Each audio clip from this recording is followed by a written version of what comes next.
yourselves in your spirit and do not be faithless. Because marriage is a covenant. It is something that's tremendously, tremendously important. Beyond this, marriage is a covenant that gives us a picture of the divine spiritual covenant. Marriage is this physical example that we see every day. Whenever we see someone married, whenever we see a man and a wife who are together, we see a picture of what God does with His people. It is a physical picture of a spiritual covenant. Amen. And so the Bible frequently compares unfaithfulness to God with adultery. Whenever God's people are unfaithful to Him, then it is like adultery in the physical world.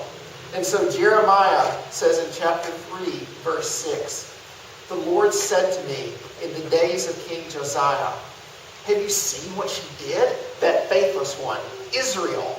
How she went up on every high hill and under every green tree, and there played the whore."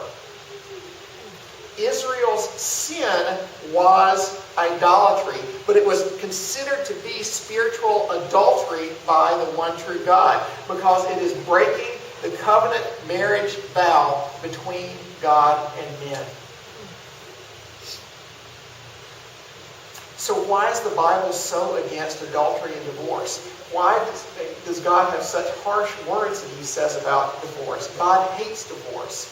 It is because this is a covenant that reflects His own covenant with His people. Your marriage should be a visible picture of the relationship between man and God. But whenever the marriage covenant is broken, then that picture is no longer there. People no longer see in you that picture of God's love for people.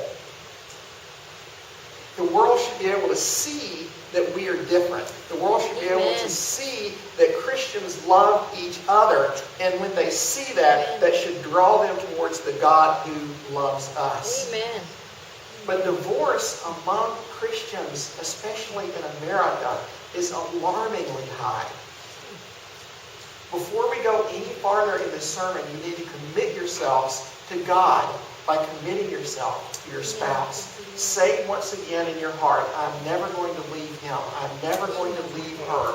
Because biblically, the commitment between you guys is a reflection of your commitment to God Himself.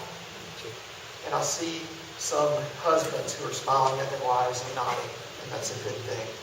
Amen. So let's talk about some of the possible reasons for divorce. And we're going to look at three passages in particular, and we're going to look at them in some depth. And the first of them is Deuteronomy chapter 24, verses 2 to 4. Deuteronomy chapter 24, verses 2 to 4.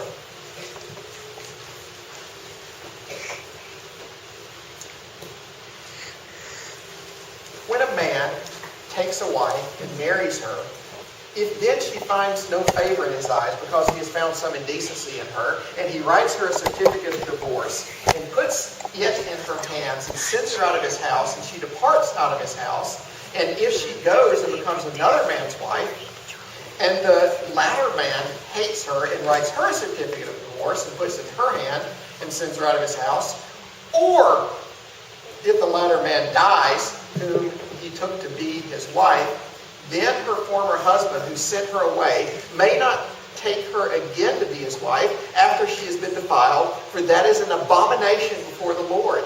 And you shall not bring sin upon the land that the Lord your God is giving you for an inheritance. There is a lot going on in that verse. So let's go through it let's go through it kind of slowly.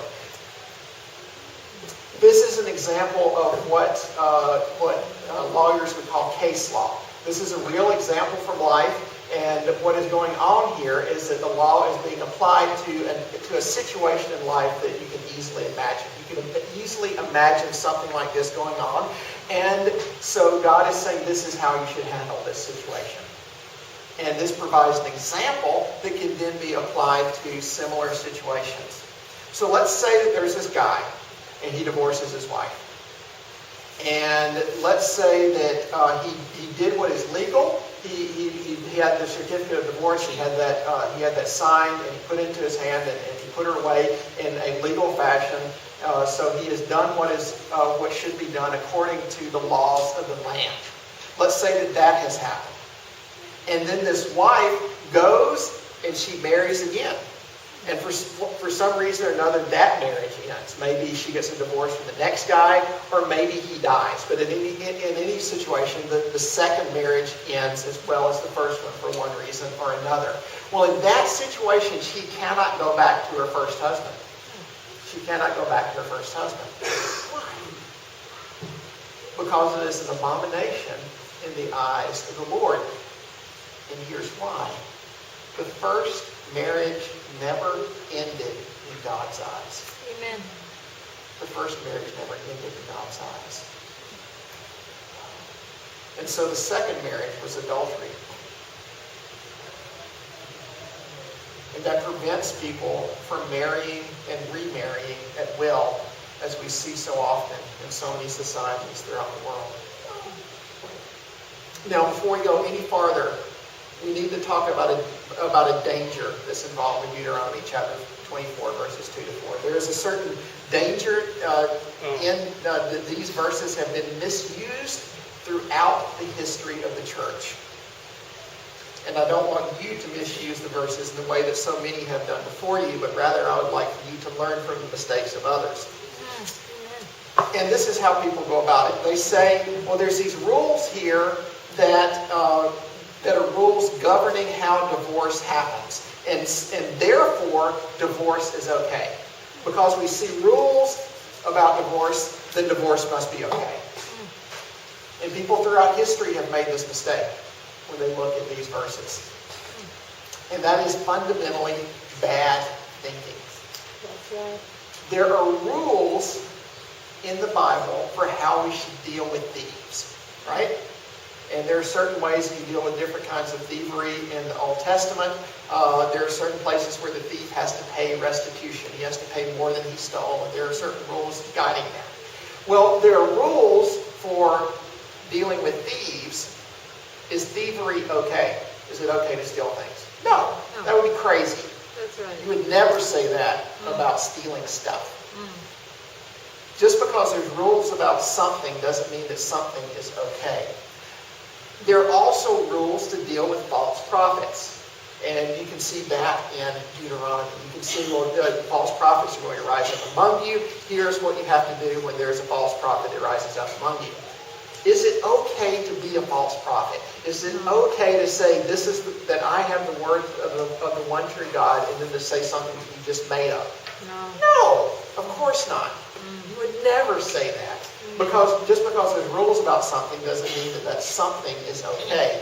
In a similar fashion, just because there are rules about divorce doesn't mean that divorce is okay. That's right. But Moses had to deal with real life situations. And so in light of this particular sin that was going to happen in Israel, Moses had laws that allowed him to deal well with those particular situations.